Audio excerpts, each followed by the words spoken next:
Coucou beauté de l'univers, bienvenue dans le podcast Tu mérites un amour. Je suis Sarah, love coach pour les femmes qui veulent arrêter d'enchaîner les relations foireuses et se créer la vie amoureuse de leurs rêves.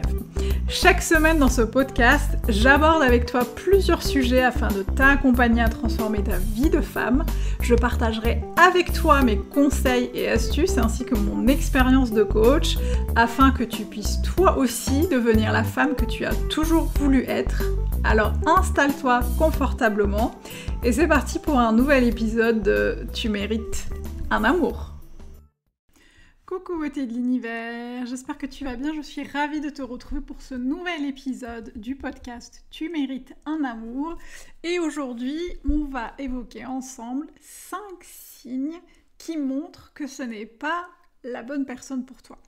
Alors, je n'aime pas forcément parler de la bonne personne parce que, en fait, parler de la bonne personne, ça englobe tellement de choses, ça englobe tellement de critères et surtout, ça suppose que nous sommes destinés uniquement à une personne dans le monde et je ne suis pas toujours d'accord avec cette définition de la bonne personne. En tout cas, ce que j'entends par la bonne personne ici, justement pour qu'on puisse se mettre toutes d'accord, c'est simplement la personne qui te correspond, la personne qu'il te faut au moment où tu en as envie, au moment où on se parle. C'est l'homme qui te correspond, c'est l'homme avec qui tu as envie de partager des choses, c'est l'homme qui te permet d'être complètement toi-même. C'est ça ce que j'entends par la bonne personne.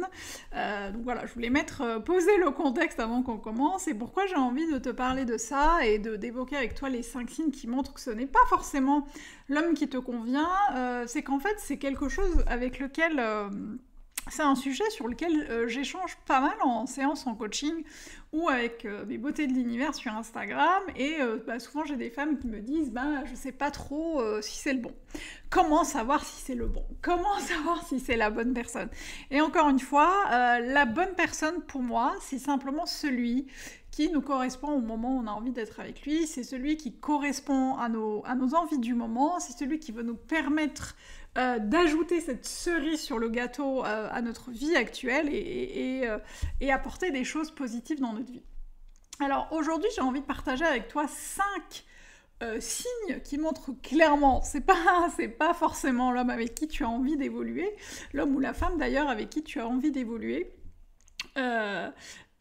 Du coup, alors la liste évidemment n'est pas exhaustive. Si elle l'était, je pense que je passerai des heures à te parler de ça, mais je vais évoquer 5 signes parce que c'est des choses que j'ai aussi pas mal explorées dans mes relations passées et c'est des choses peut-être qui vont te parler.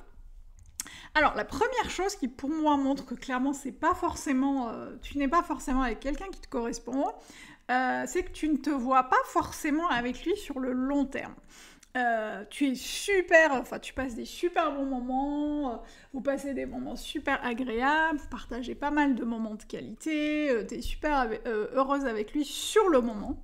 Mais en fait, quand tu te retrouves toute seule et quand tu y penses, en fait, tu te rends compte que c'est pas forcément quelqu'un avec qui tu te vois sur le long terme, pour X raisons évidemment, mais ce n'est pas quelque chose c'est pas une relation qui te permet de te projeter. C'est pas une relation qui te permet de dire que c'est la bonne personne pour toi. Et voilà, donc ça c'est vraiment l'un des signes en tout cas qui montre que ce n'est pas forcément quelqu'un qui te correspond. La deuxième chose, et ça c'est quelque chose que je vois assez fréquemment et que j'ai par le passé assez fréquemment exploré aussi, c'est le fait de vouloir le changer ou la changer. Si tu es avec quelqu'un que tu as sans cesse envie de changer, ça veut clairement dire que tu as envie d'être avec quelqu'un d'autre. Et ça, c'est une cliente qui m'a dit ça il y a quelques jours et je trouvais ça hyper juste. Et elle m'a dit, si je passe mon temps à vouloir changer quelqu'un, ça veut dire que j'ai envie d'être avec une autre personne que lui. J'ai envie d'être avec quelqu'un de différent et donc je n'ai pas envie d'être avec lui. Et en fait, ce que ça implique aussi, le fait de vouloir changer l'autre, c'est qu'on est parfois...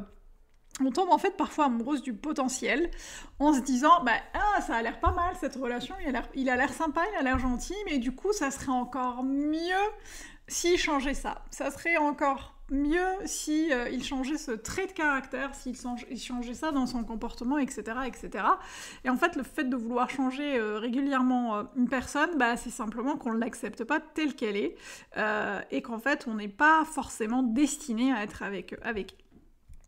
La troisième chose, c'est de vouloir, en tout cas de manière consciente ou inconsciente, se censurer ou censurer son comportement, la manière dont on parle, par exemple, quand on est avec l'autre. Si tu es avec l'autre et que tu as l'impression sans cesse que tu n'es pas à 100% toi, que tu changes des choses dans ta manière d'être, que tu changes des choses dans ton comportement, etc., etc., bah, ça veut dire simplement que tu n'es pas forcément toi-même avec cette personne, qu'elle ne te donne pas envie de te dévoiler, ou que tu as peur d'être jugé ou d'être rejeté si tu tombais le masque et si tu te montrais telle que tu étais.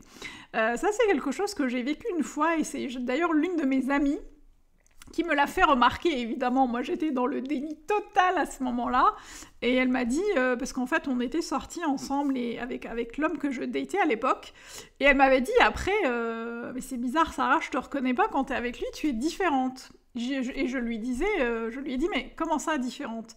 Elle me dit, bah je sais pas, mais t'es changeante, c'est comme si tu jouais un rôle en fait, comme si tu étais dans la peau d'une autre personne. Et sur le coup, évidemment, comme j'étais complètement éprise de cet homme et que j'avais envie que ça fonctionne, je n'ai pas entendu, je n'ai pas écouté ce qu'elle m'a dit.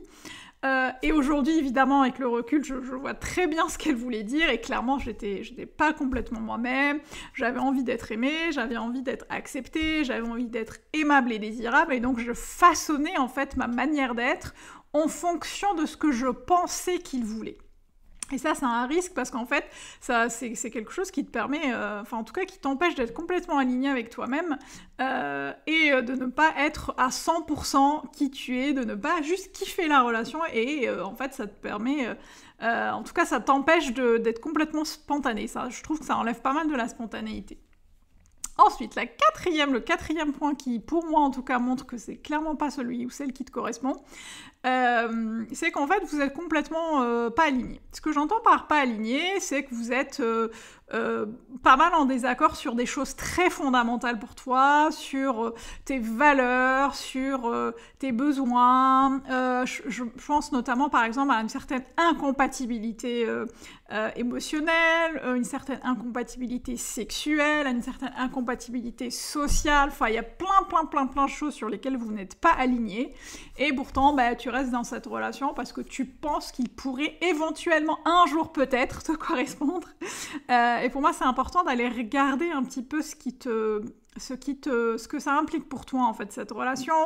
Est-ce qu'elle te questionne? Sur quel point elle te questionne? Et dans quelle mesure, justement, tu es à l'aise dans cette relation ou pas? Si vraiment il y a des choses qui sont pas alignées, qui sont pas fluides, qui te demandent trop d'efforts, qui te font souffrir, ou qui te demandent d'aller puiser dans des ressources, dans de l'énergie, dans du temps, et que c'est pas fluide, notamment au début, bah, ça veut simplement dire qu'il y a quelque chose qui ne fonctionne pas et qu'il va falloir aller regarder.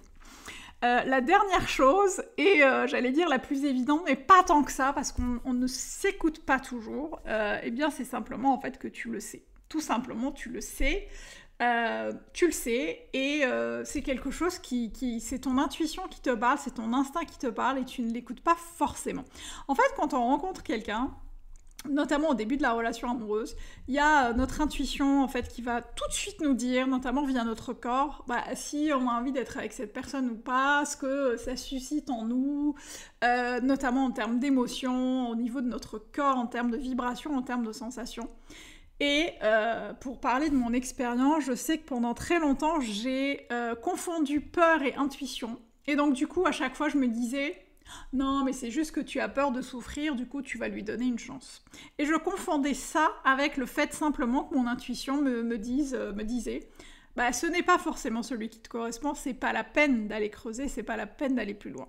Et en fait, là je t'invite vraiment à aller regarder, à aller vraiment écouter ce qui se passe, notamment dans ton corps, Parce que là où justement c'est important d'écouter son corps, c'est que le corps ne ment pas. Là où le mental va parfois avoir tendance à s'emballer, là où il va parfois te raconter des histoires qui sont pas toujours rationnelles, qui ne sont pas toujours la réalité, qui ne reflètent pas forcément la réalité, ton corps, ton intuition sont plus à même en fait de te montrer, notamment via des sensations, des vibrations, des choses que tu sais et que tu entends de manière raisonnée, enfin de manière raisonnée ou irraisonnée d'ailleurs, ce qui se passe dans cette relation.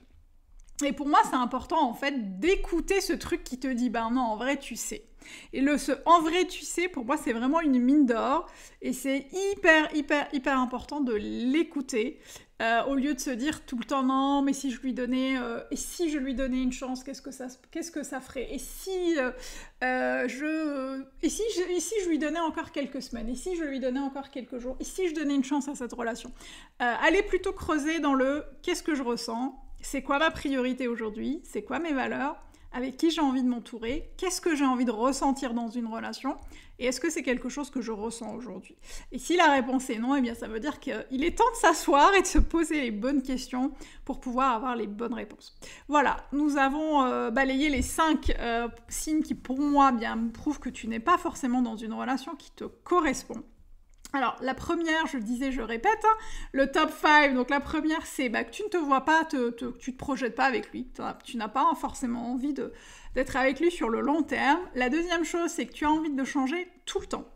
Le troisième signe, c'est que tu as tendance à te censurer, à changer ton comportement avec lui ou avec elle. Le quatrième signe, c'est que tu es complètement en désaccord, tu es complètement désaligné avec cette personne-là au niveau des valeurs, au niveau des émotions, au niveau de certains partages, au niveau de certains besoins, etc., notamment peut-être sur le plan sexuel. Et le 5e point, c'est que tu le sais. Simplement, tu le sais. Et c'est là où je t'invite vraiment à te questionner, à savoir s'il y a des choses qui te parlent. Et d'ailleurs, s'il y a des choses qui te parlent, n'hésite pas à venir les partager avec nous, soit sur Instagram, soit si tu es sur Apple Podcast, faire un commentaire sur l'épisode. Et merci d'avoir été jusqu'au bout. Nous arrivons à la fin. Merci beaucoup d'avoir écouté cet épisode Beauté de l'univers. J'espère que tu vas passer une fin de semaine agréable. Moi, je te retrouve la semaine prochaine pour le prochain épisode de Tu mérites un amour. Et d'ici là, n'oublie pas, tu mérites tout un amour et moins que ça, tu prends pas. Je t'embrasse. Ciao.